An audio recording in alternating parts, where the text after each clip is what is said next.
All right, this is Microbiology Lecture 18 on the applications of immunology. Well, one of the most clear and obvious and important applications of immunology has been vaccination. Now, the first documented cases of vaccination were with the smallpox virus, which is caused by variola major, a virus which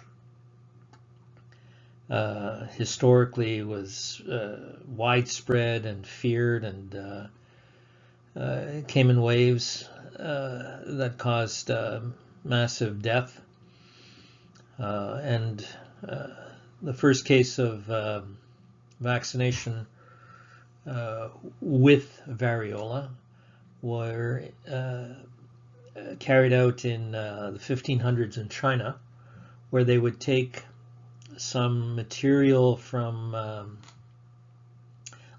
skin lesions, older dried skin lesions, and either inject it into the skin or blow it into the nostrils of an individual. And that's what's shown in this drawing on the right here, where a person is blowing some material into the nose of a person. This is called variolation, after the name of the virus, variola, the genus. Now, vaccination itself started in 1796, at least outside of China. It started in 1796. Vaccination actually comes from the word vaccinia. Vaccinia virus is the virus that causes a closely related disease process called cowpox in cows. It's not particularly serious. What a observant scientist and physician Jenner did was he noticed that, and this is classical epidemiology, he noticed that milkmaids whose job it was to milk cows never developed smallpox infections. They seemed to be resistant to catching smallpox, and he reasoned that it was because they were exposed to cowpox. They would get cowpox and they would get it on their hands, catching it from the cows that they handled. And so he inoculated cowpox virus into skin, and he started with a young boy, and managed to show quite convincingly that it would prevent smallpox infections. And that was carried out more and expanded and further understood, and the virus identified, and etc. More and more was known, and much better vaccines were created, although again still using vaccinia virus, and the word vaccination from vaccinia became embedded in the language. And finally, after a very active campaign funded by the World Health Organization, smallpox was declared eradicated throughout the world in December 1979. So a disease which caused horrific amounts of death and disfigurement, as you can see in this photo here, down the side here, was finally eradicated. This probably was one of the last cases. They waited several years to see if there were any further before they actually officially declared the disease eradicated. There are other candidates for eradication. Typically, diseases which have no other host other than humans, so that there is no reservoir of animals or other organisms that carry the disease. Those are the best candidates, and for the moment at least, the one next closest to eradication is polio. But the polio virus still exists in two countries, Afghanistan and I believe Afghanistan and Pakistan, in areas where workers are not exactly well treated or welcome. In most parts of those countries in the world, the eradication programs have been successful, but some cases of smallpox, wild-type smallpox, still exist in those two places, but very few. And it is possible that in the not too distant future it will be eradicated. So that's vaccination. In terms of vaccinations that are recommended in Quebec, these are the different types of vaccinations that are recommended for infants in Quebec. Each province actually is slightly different, not too much. But these are the recommended vaccinations. What I've done here is written the disease that is being vaccinated against and the timing of the vaccines, where M equals month. And several of them need more than one dose, so there's multiple doses. The subsequent ones are boosters to further increase the number of memory cells, and also actually there's a process which I haven't explained to you which increases the affinity of antibody being produced for the target antigen. So with each subsequent exposure, in this case vaccination exposure, you get a even higher affinity, higher titer antibody. So we have, for example, diphtheria 2, 4, and 12 months. These are the names of the organisms here in this column here, and I've put in also the material that gets injected.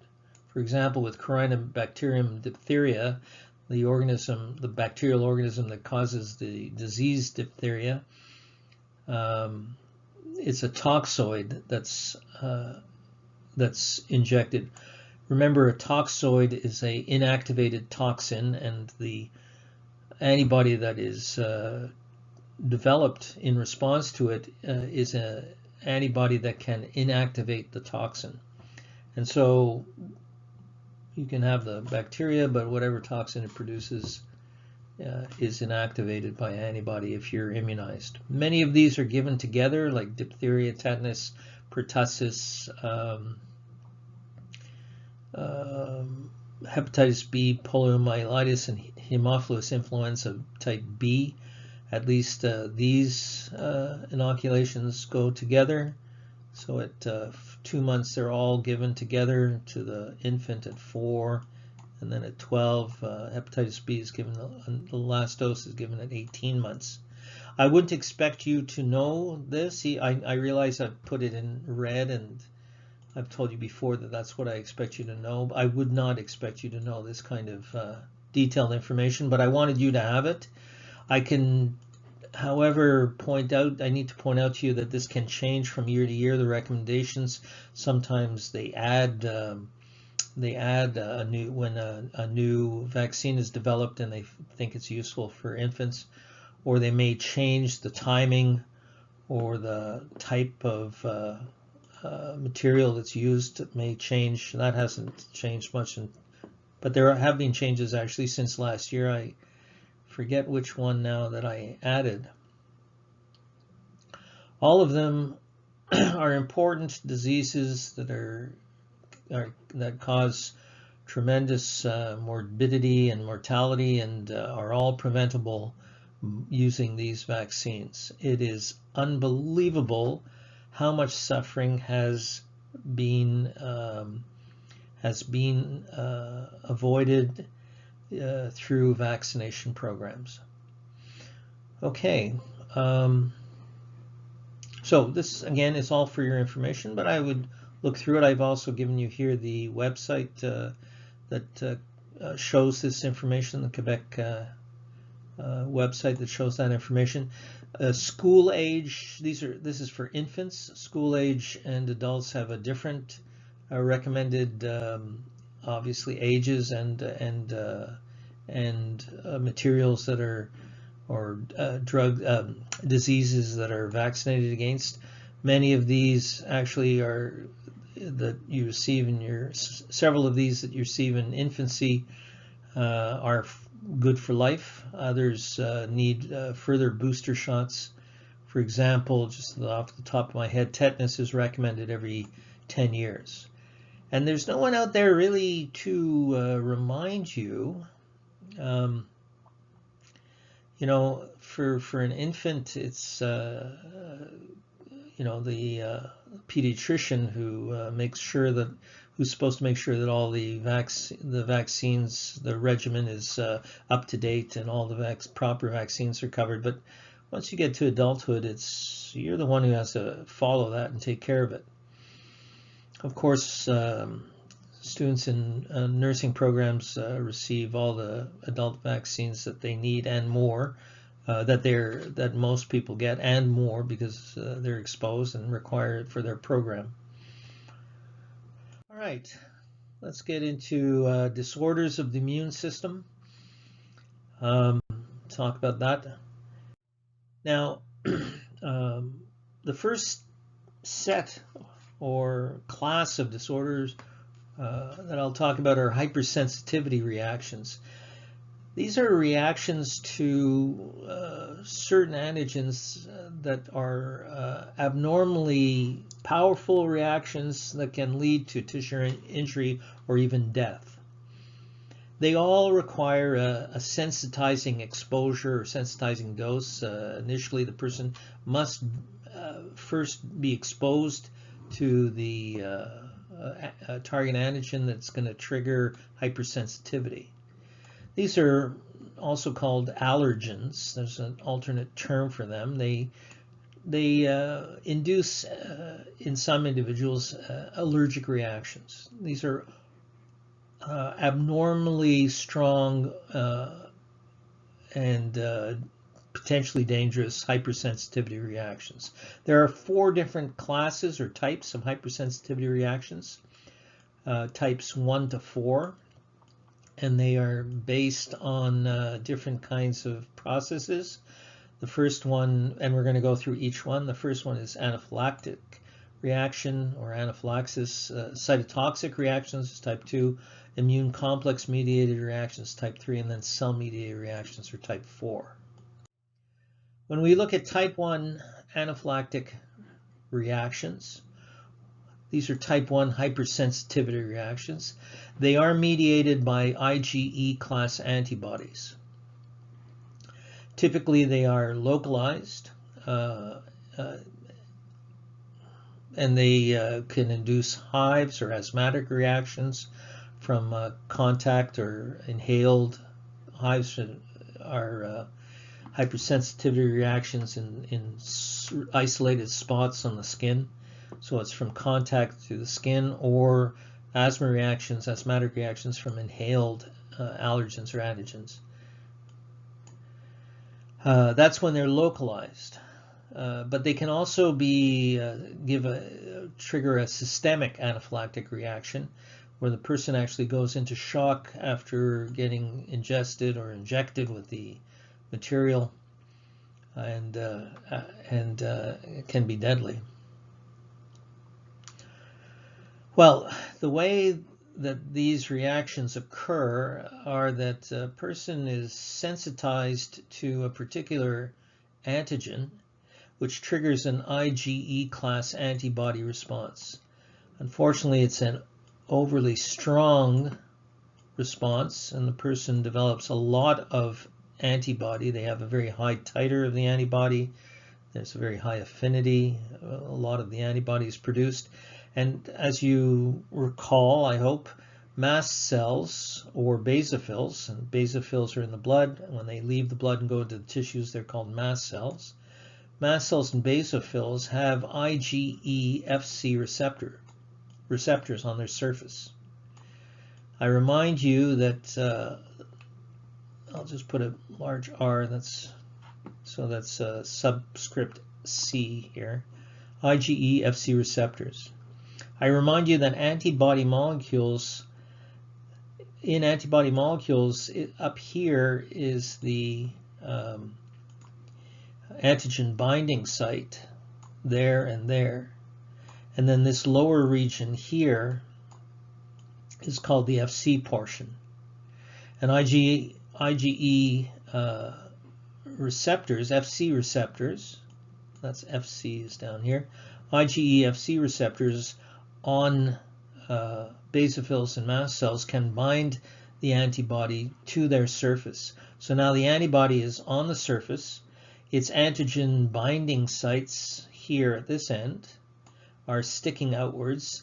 And if a person who is sensitized and developed a lot of this type of IgE gets exposed again to the same allergen, then it will get bound on the surface onto the antibody molecules that are on the surface of these cells and will trigger degranulation.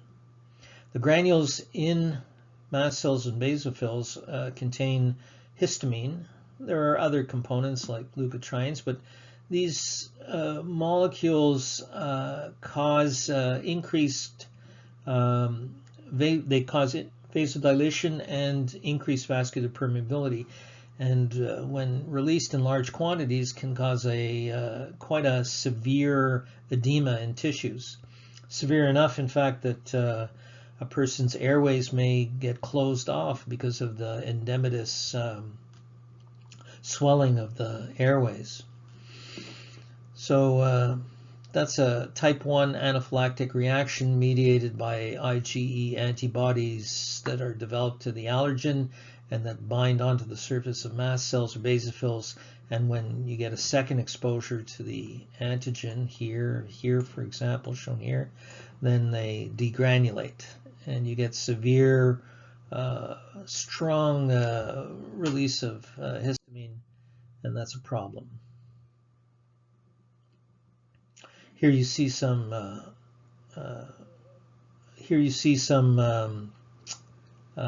basophils or mast cells, and they're coated with allergen particles. I think this might be pollen.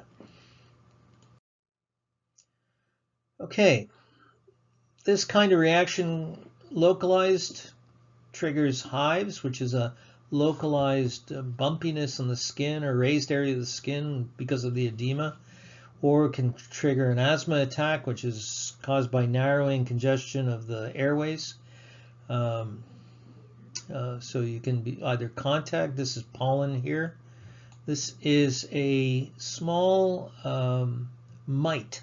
It's a tiny, tiny insect that's found in dust in the house. They live off sloughed off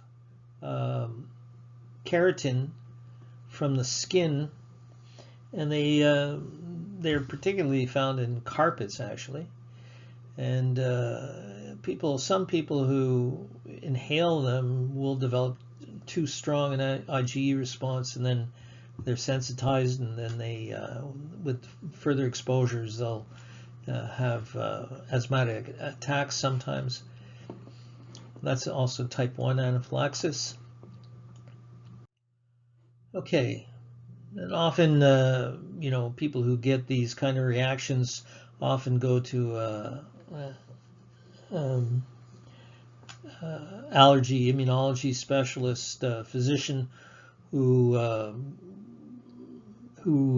prescribes getting a skin test, and they get tested for sensitivity in the skin to different antigens. So they'll put small amounts of drop on an area and then small little piercing, very not deep at all, not it doesn't hurt, to get the allergen into the skin, and then they look for what's called a wheal and flare reaction. It's a edematous reaction on that spot, and there are all kinds of different allergens that they can test.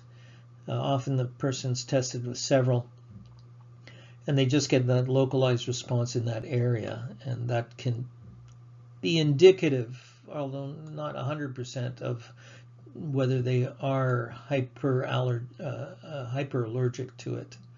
Sometimes the skin test is not as strong, is not particularly strong reaction, and once they test the serum, they find out that the levels are extremely high. So that can happen also. Okay. Second type of reaction is called a cytotoxic reaction, type 2 cytotoxic reaction. This involves IgG class and IgM class antibody molecules and complement. I remind you that both IgG and IgM class antibodies can fix complement, in other words, activate complement through the classical pathway, and that can cause lysis or injury to tissues by macrophages. Cells can lyse because of this, and it can occur. It does occur in association with hemolytic reactions in certain situations. We'll give some examples later. Also, ABO incompatibility, blood group incompatibility, and also in hemolytic disease of the newborn. I would remind you that in the ABO blood grouping system, the red blood cells individuals have either A and B antigens on their red cell surfaces, or B or A or nothing. Nothing is blood group O, right? A, B, and AB. And here you see these molecules present, shown on the surface, where this is the round circle is representing the B antigen, and the triangle represents the A antigen. It's important for you to understand that yes, individuals who are AB do not have antibody against A or antibody against B in their plasma, but people who are B have anti-A, in other words, antibody against A antigen, non-self, right? These don't have any of these antibodies, because then it would be a antibody against self, and that wouldn't work out very well. A's have anti-B, and O's have anti-A and anti-B. The important thing I remind you of is that there are billions and billions of antigens out there, and these are the only ones of all of those antigens. These are the only ones it's the only case in which the individual develops the antibody without ever having first seen the antigen. Okay? Yes, it's true, you have B cells, and on their surface they have antibody to all the different, each one has an antibody to a different antigen, and you have all of them, but you don't have any significant, you never were exposed to those, and so you don't have any significant antibody, unless of course you do, as you go through life you get exposed. But all of them require sensitization except for the AB antigens.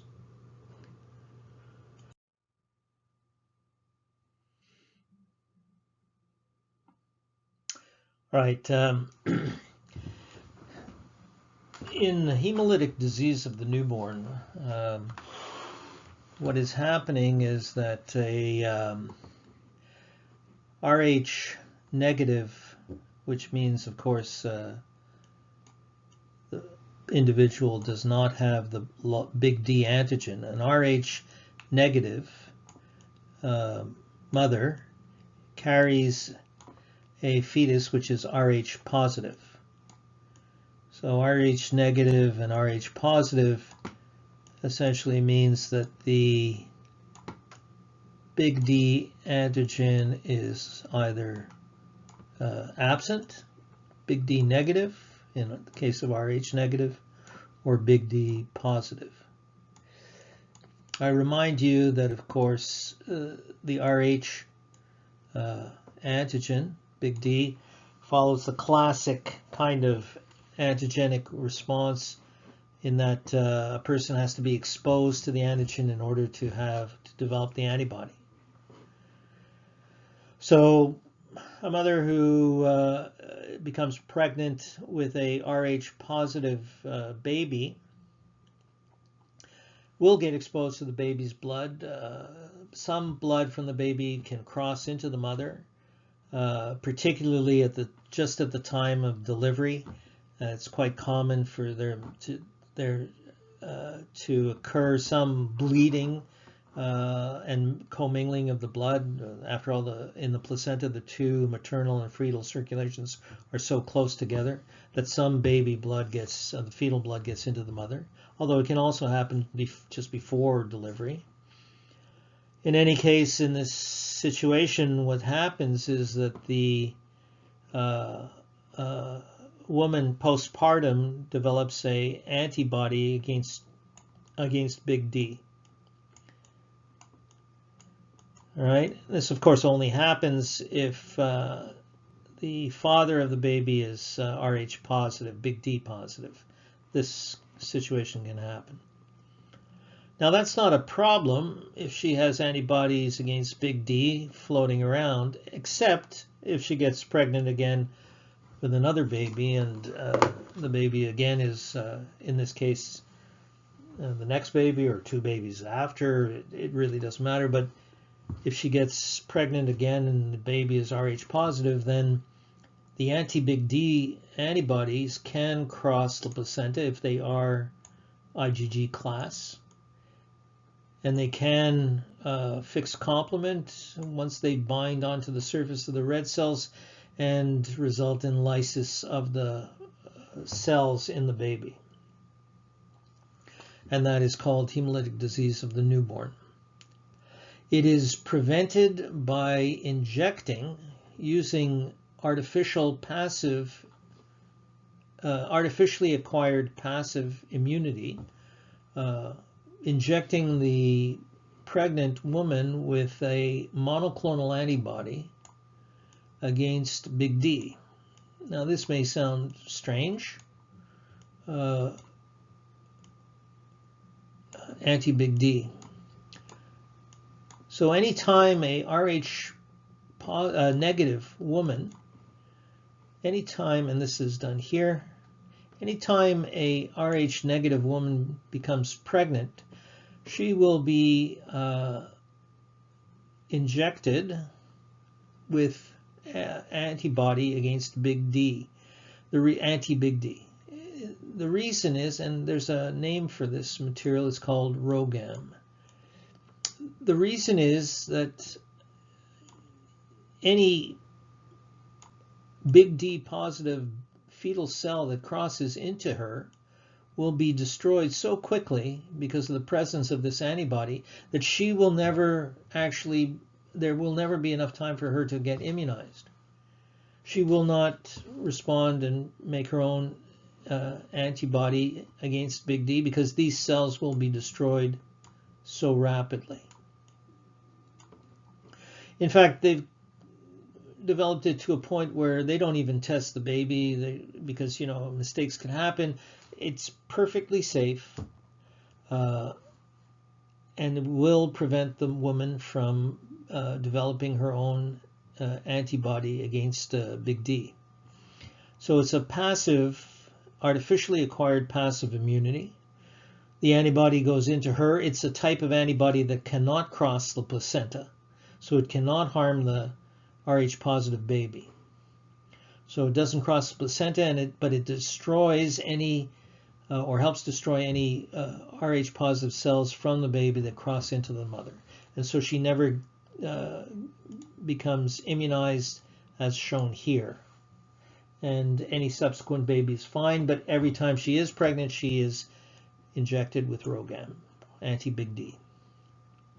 The next slide is, I'm not going to discuss the next slide. I'm going to move on. So that was what we just discussed was type 2 cytotoxic anaphylactic reactions. Now we're going to talk about type 3 reactions, which are immune complex mediated.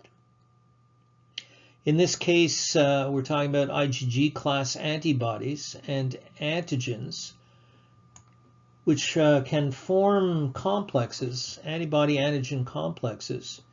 And unfortunately, if a person has an antibody to some antigen, sometimes complexes are formed. These are antigen-antibody complexes. And the complexes, unfortunately, deposit in the wall of blood vessels, particularly a problem in the kidneys. So you can get immune complexes depositing in the wall of the kidneys or in the wall of blood vessels. And the presence of these immune complexes will activate complement, triggering chemotactic factors C3a and C5a and attracting inflammatory cells like neutrophils. When the neutrophils arrive, they are triggered to release enzymes that can damage the endothelial cells, lining the blood vessels. The antigen antibody complexes lodge in and bind to the basement membrane in these blood vessels. I say the kidney particularly because in the kidney you have this filtration process occurring where the plasma fluids are filtered across the wall of the capillary bed in the glomeruli. Remember the glomerulus and glomerular capsules. The glomerular capsule is the beginning of the tubular system in the kidneys. And what happens is that these complexes lodge on the basement membrane just underneath the endothelial cells of the glomeruli. They're unable to pass through, and they are able to, at that point, trigger complement, and you get chemotaxis of neutrophils, and neutrophils then degranulate or release enzymes that damage the basement membrane. So that's type 3 immune complex. The immune complex are these antigen-antibody complexes. And the last, the fourth, remember the first was IgE-mediated hypersensitivity reaction, anaphylactic type of reaction. The second was type 2 was cytotoxic reactions involving IgG, IgM, complement fixing reactions. The third was this immune complex type of reaction, type 3, and type 4 are cell-mediated reactions. These are also called delayed type hypersensitivity reactions, or DTH reactions. Delayed type hypersensitivity reactions, or DTH reactions. They are due to T cell responses and antigen presenting cells, which are of course macrophages. The cytokines that get released in this process will attract macrophages and initiate inflammatory responses and tissue damage. It is the cause, in fact, of allergic contact dermatitis. So here on the next slide you see, oh no, it's not shown, but that's the kind of response that you get sometimes when you wear something made of metal that's got nickel in it, like a watch that has, the back of the watch has nickel, and you get a round circular rash where the back of the watch touches the skin. That's a DTH reaction. So let's just I just want to remind you about the process now of clonal deletion, that we do not normally develop autoimmune reactions because clonal deletion is occurring during fetal development. Tolerance is developed during fetal development. We become self-tolerant. There are enormous numbers of different T cells and B cells that are generated in the thymus and bone marrow, the T cells in the thymus and the B cells in the bone marrow. And their receptors are generated through a random process and then expressed in the cell surface. The antigen receptors on the T cells are called T cell receptors, and the B cell, they're antibody. But each clone has receptors all over its surface that's specific for one target. And the next clone is going to be have a different target receptor. A few develop autoreactive receptors, antibody or T cell receptors that are autoreactive, that can bind to self, and they are deleted. So normally we do not have autoimmune responses, self-directed immune responses, because of this process of clonal deletion. All the self-reactive clones are deleted. They are killed off by a process called cell death called apoptosis, programmed cell death. We are self-tolerant. We have to be. We have to be able to respond to non-self and not respond to self. Unfortunately, sometimes, not that uncommon, people develop autoimmune disease, autoimmune responses leading to autoimmune disease. It is an autoimmune disease is a loss of self-tolerance. The loss of the ability to distinguish between self and non-self and not react to self. About 5% of the population have autoimmune disease, and among that 5%, 75% are female. It is not understood why females have autoimmune diseases much more common, develop autoimmune disease much more commonly than males, but they do. Okay, we're going to talk about the different types of autoimmune diseases. I should warn you not to get confused, to try and keep them separate in your mind. We just covered hypersensitivity reactions, the 4 types, type 1, 2, 3, and 4, anaphylactic, cytotoxic, cell-mediated, and delayed type hypersensitivity.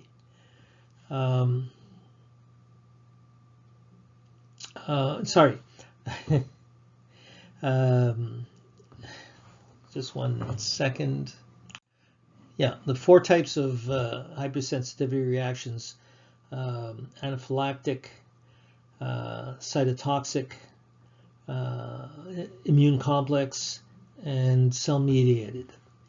Now we're going to talk about the different types of autoimmune diseases, the different types of autoimmune diseases that exist.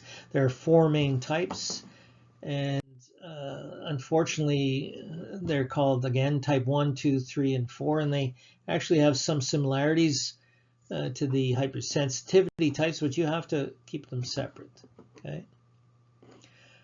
Type 1 involves antibodies against a microorganism, pathogen, that cross-react with the patient's tissue.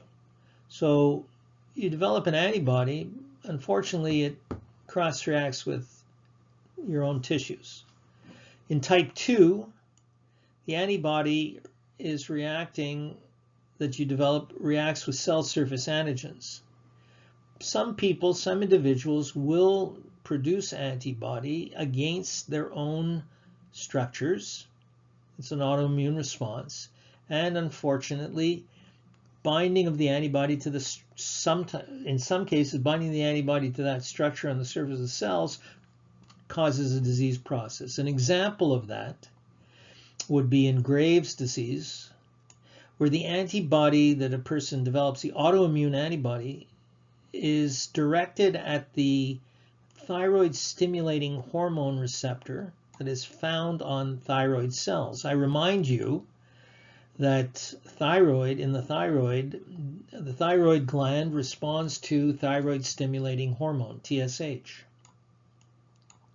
And like all tissues, it responds to this kind of ligand signal because it has the correct specific receptor for TSH, for thyroid stimulating hormone. The antibody, by binding to the thyroid stimulating hormone receptor, mimics thyroid stimulating hormone. It acts as if it's the ligand for that receptor. And it triggers a response in the thyroid cells. So these kind of people who have this antibody develop a disease, Graves' disease, in which they have continuous high levels of thyroid hormone being produced, abnormally high amounts. There are other diseases. Another example would be myasthenia gravis, which individuals produce an autoantibody that responds to acetylcholine, that binds to acetylcholine receptors and mimics the effects of acetylcholine. It's not good. It's not good. But Graves' disease is an interesting and not terribly uncommon disease process. Another type, so the first one was developing antibody that cross-reacts with your own tissue. The antibody is against a pathogen, but it can also bind to your own tissue.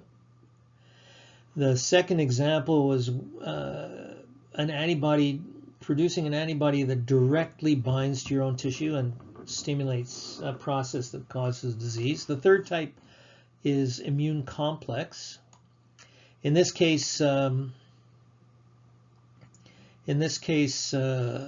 antibody reacts with your own tissues, and you get an IgM or IgG and complement complexes depositing in the tissues. An example of that would be rheumatoid arthritis, where you get deposition of immune complexes in the joints, causing severe kind of arthritis and inflammation in the joint. Another would be systemic lupus erythematosus, or SLE, in which there are many self-reactive autoimmune antibodies produced, even to the individual's DNA. I mean, there are many, many different autoantibodies that can be found in these individuals, and they have a systemic kind of inflammatory reaction because of that. And the last type, type 4, is mediated by T cells and macrophages. Again, notice the similarity with the anaphylactic type 3 and cell-mediated type 4 hypersensitivity, but do not mix these up. Okay, these involve responses against self, autoimmune. This is the type 4 mediated by T cells and macrophages. An example of disease that is type 4 is multiple sclerosis, in which there are T cell mediated responses against self tissue, also involving recruitment of macrophages. They do not know the cause of this disease, but the unusual thing about it is that most patients, there are many more patients in northern latitudes. So the further north you go, the more commonly it occurs. Most patients live in northern latitudes, are Caucasian and female. So there you go. We have type 1, 2, 3, and 4. Type 1 was cross-reactive antibodies. Type 2 was antibodies against self-tissue. Type 3 was immune complex mediated, and type 4 is cell-mediated, T cell and macrophage mediated. 4 different major types of autoimmune diseases. Okay, I'm sort of covering major topics of immunology that fill in, give you some basic, hopefully, understanding of some of the basic features of immunology.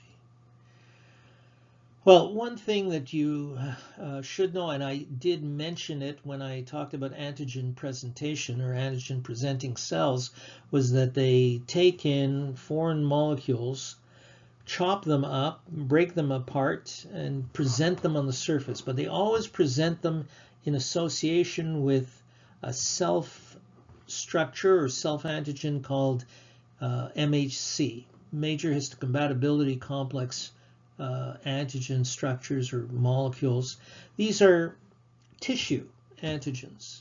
They mark you and your tissues, and the histocompatibility antigens that you have are very unlikely to be the same as the next person. The only two types of people, there's only one pairing of people in which the tissue antigens or MHC antigens are identical, and that's in identical twins. Otherwise, it's a number of different antigens or genes that control it, and therefore a number of different antigens, and no two individuals typically are 100% identical. The genes that code for them are expressed in the MHC, or major histocompatibility complex of the genome, in the genes. In humans, these are called, the product of those genes are called HLA, human leukocyte antigens. Okay. These are self-antigens on cell surfaces. They are the tissue type antigens. If you want to type a person to see if they will accept a graft from another person, you look at these type of antigens. These are the most important antigens for acceptance of grafts between individuals. They are also involved in antigen presentation. There are two major types of MHC antigen molecules. There are class 1, which are found on all cells in your body, and then there are class 2 molecules, which are found on antigen-presenting cells. Okay, antigen-presenting cells are any type of macrophage. Sometimes B cells can present antigen, but let's stick with macrophages. So all of your tissues have these. These can trigger a very strong response if it's different. If you expose an individual to MHC from another individual, and you can do that by doing a transplant of an organ, then if it's a poor match, if they're too different, you'll get a very strong reaction. So these are particularly important in transplantation.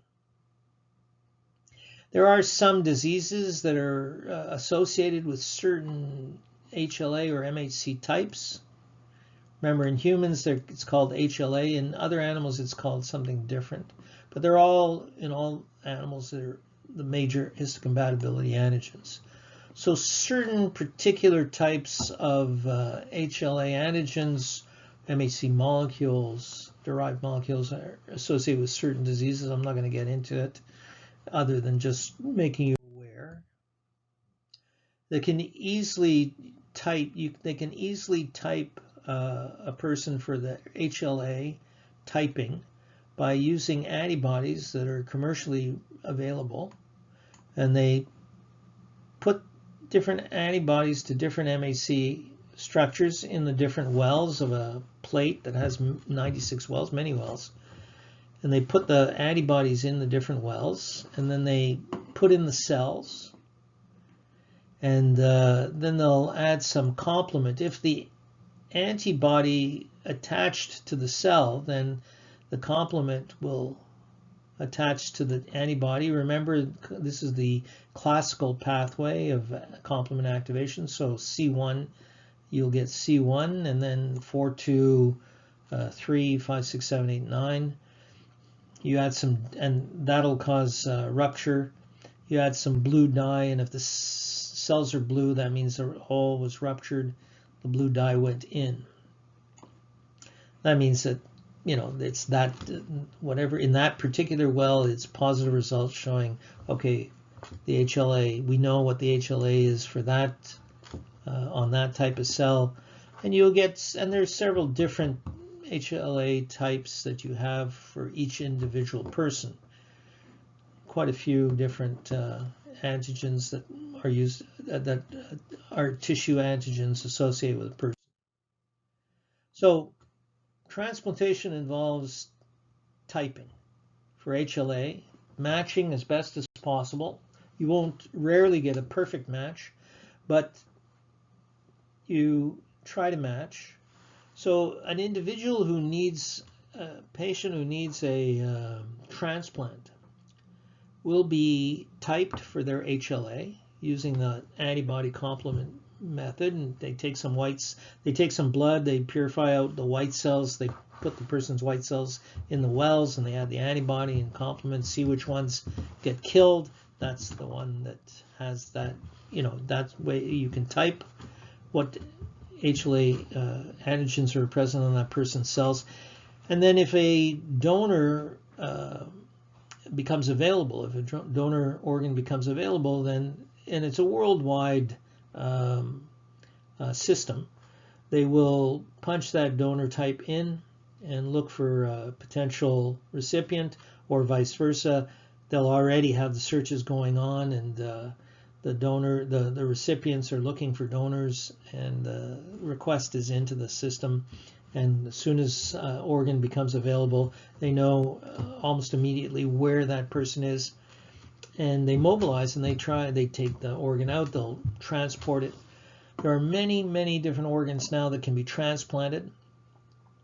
The matches often are not perfect, but there are drugs that immunosuppress the recipient and therefore make the recipient able to not react to the transplanted organ. Now, all of that, what I just said about the transplanted organ, applies to every type of tissue that's transplanted except for bone marrow, and I'll explain that in a minute in the next few slides. So all of these organs, and some I have left out, heart, lung, kidney, bone, skin, liver, pancreas, cornea, all of these can be transplanted and there are many people who are alive or have benefited tremendously from this kind of these transplants. There are different classes of transplants, and allograft is coming from another person who has the same or different MHC. Usually it's somewhat different. They try to match as close as possible. So that's an allograft for, alloantigen, allograft. Autografts, an autograft occurs when a person receives their own tissue. So skin taken from one area is grafted on into another area, or a blood vessel from one area is grafted onto another. They do that for heart, as a bypass surgery. They'll take a vein from the leg and use it on the heart to bypass a blockage. Isografts are rare. They're iso meaning same. They are transplants between identical twins, which always take. And these have been long researched and much investigated, and have yet to prove successful xenografts, using non-human donor tissue. Unfortunately, the responses are extremely strong, rapid rejection. They have not yet figured out how to completely make a non-human graft possible. So allografts are most common. Autografts are very common for certain things. Isografts are quite uncommon. So most donor tissue are allografts. Now, you have to understand, and I mentioned this earlier when you saw that list of different organs or tissues that can be transplanted, that bone marrow was different. When you look at a transplant situation, you should realize that you have a donor and you have a recipient. And the donor is providing the graft, and the recipient is the host. So we talk about it in terms of graft and host. There are two major classes of tissues that can be transplanted. One class or type or group are solid organ transplants. So these are tissues that are non-immune. They don't have much of any immune tissue in them. For example, the heart, the kidney, skin. Yeah, there are a few immune cells, but not that many. Okay. In these cases, the major complication that can occur is that the host, the recipient host, rejects the graft, and the person therefore develops what's called host versus graft disease. So the host is rejecting the graft. Now there's a different separate class. This is non-immune tissue grafts, solid organ grafts. These are immune tissue grafts. and this is a case of bone marrow typically. You just need to understand that in this case, what you have is you are transplanting immune tissue. The bone marrow is the source of all the immune tissue, all the immune cells in a person's body. This is the kind of graft that is done following treatment for neoplasias or tumors of the blood, leukemias, lymphomas, things like that, where the person is treated quite strongly to kill the tumor cells, but with that, they're also their bone marrow also gets destroyed, and so they need a bone marrow transplant in order to survive that kind of treatment. They need the treatment to survive, otherwise the blood tumor, leukemia or lymphoma, would kill them. But in the process of killing the tumor cells, they also their bone marrow is destroyed, so they need an immediate replacement. And so the tissue that is the donor tissue is full of immune cells. So in this case, the donor or graft is coming from another individual. It is the immune tissue that recognizes self from non-self. And this immune tissue that's being transplanted enters into the recipient and recognizes the recipient as non-self. So it responds to it, and you get a graft versus host reaction, or a graft versus host disease develops. So that's the main complication of bone marrow transplants, graft versus host disease. The transplant contains immunocompetent cells from the donor, and the graft is rejecting the host. Before, in the other example of things like heart and kidney solid organ transplants, the host's immune system is rejecting the graft. But here the graft is rejecting the host. Both solid organ rejection and graft versus host disease can be prevented reasonably successfully using immunosuppressive drugs. So there's active immunosuppression is used on the patient who receives either solid organs to prevent their immune system from rejecting the graft, or if they get a bone marrow graft, to prevent the graft from rejecting the host. Of course, immunosuppressive drugs can also be used for autoimmune diseases besides these kind of disease processes associated with transplants. Autoimmune diseases also use immunosuppressive drugs. The last slide involves the immune system and cancer, which is a gigantic, complex topic. You could go for weeks and months discussing it. There's a huge amount known, and there's a much larger amount that isn't known. But one thing that is known is that the immune system does have cells that can kill tumor cells. Here you see a cytotoxic T cell killing a tumor cell. And this is what happens when the cell is destroyed by the cytotoxic T cell. Unfortunately, as tumors develop, and by the way, our immune system, it not only has cytotoxic T cells, these are cytotoxic T lymphocytes, also called T cytotoxic cells. I've told you that's the same. But there are also other cells that can kill tumor cells. Macrophages can kill tumor cells when properly activated, and natural killer cells, or NK cells, also are able to kill tumor cells. However, and all of these cells are considered to be part of the immune surveillance mechanism that we have, that's constantly checking to see if there are abnormal cells in us and are constantly killing off tumor cells as they develop.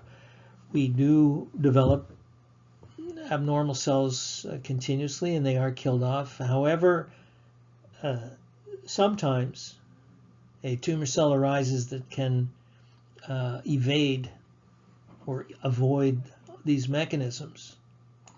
And so and it grows and multiplies. So once a tumor is actually detected, it's reached a point, that's because it's reached a point where there's huge number of cells, and those cells are able to evade the immune system and have developed mutations that allow them to be not detectable by cytotoxic T lymphocytes or macrophages, natural killer cells.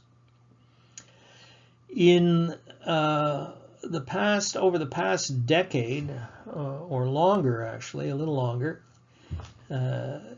what became apparent over the past, I'd say 20 years, what became apparent was that tumors that successfully grow have learned how to evade what are called checkpoint inhibitors, and are not sensitive to the immune system. And so these individuals developed checkpoint inhibitor therapy for cancer cells. I'm not going to go into the details of it. It's fairly complex. And it's extremely successful, not in every type of tumor, but in many types of tumors now, and they're looking for more applications and different types of molecules that can mediate this kind of therapy. James Allison and Tetsuko Honjo were awarded the Nobel Prize in Physiology in 2018 for their development of checkpoint inhibitor therapy, which is extremely successful, and patients have to continually take antibody molecules for the therapy, but are essentially, as long as they're taking that, tumor-free and free of any side effects. It's quite a well tolerated type of therapy. Amazing discoveries. And so that's the end of Microbiology Lecture 18. Okay. Immune system and cancer. Huge topic. Very complex.